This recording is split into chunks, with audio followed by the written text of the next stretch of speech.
एक छोटी सी गांव के किनारे एक पुरानी और वीरान हवेली खादी थी। लोक कथाएं कहती थी कि इस हवेली में कोई नहीं जाता क्योंकि रात के समय वहां अजीब रोशनियां दिखाई देती है और लॉक ऑन को आवाजें सुनाई देती है। किसी समय ये हवेली एक अमीर जमींदार की थी। कहते हैं कि अस जमींदार का एक हाई बीटा था जो एक रात हवेली के एंड से लापता हो गया। अस रात के बाद जमींदार पागल हो गया और हवेली को ताला लगाकर छोड़ दिया। तब से वो हवेली श्रापित मानी जाने लगी। एक दिन 5 दोस्त रोहन, काव्या, समीर, अनन्या और विक्रम अस हवेली के पास घूमने आए। हवेली को देखते हाय उनका मन हुआ कि एंड जाकर देखा जाए। रोहन ने कहा, अगर हम सब साथ हैं तो डरने की क्या बात है।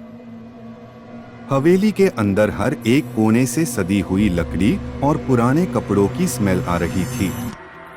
दीवारों पर काले निशान और पुरानी तस्वीरें लगी थी। जैसे हाईवे लोग एक बेड हॉल में पहुंचे, एक तेज हवा का झोंका आया और दरवाजा जोर से बंद हो गया। अनन्या का चेहरा सेफ्ट हो गया।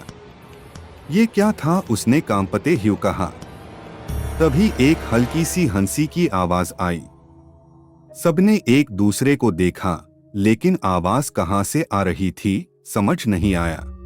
समीर ने फ्लैशलाइट ऑन की और एक पुरानी तस्वीर पर रोशनी पड़ी। तस्वीर में एक छोटी लड़की थी जो एक खिलौना पकड़े हुए मुस्कुरा रही थी। अचानक हाय तस्वीर से अस खिलौने की आवाज सुनाई देने लगी, टिक टोक, जैसे घड़ी चल रही हो। तभी काव्या चिल्लाई, देखो, तस्वीर के पास एक पर्ची गिर रही है। पर्ची उठाने पर उस पे लिखा था, जो यहाँ आया वापस नहीं गया। पर एक राज छुपा है जो सिर्फ एक को दिखेगा।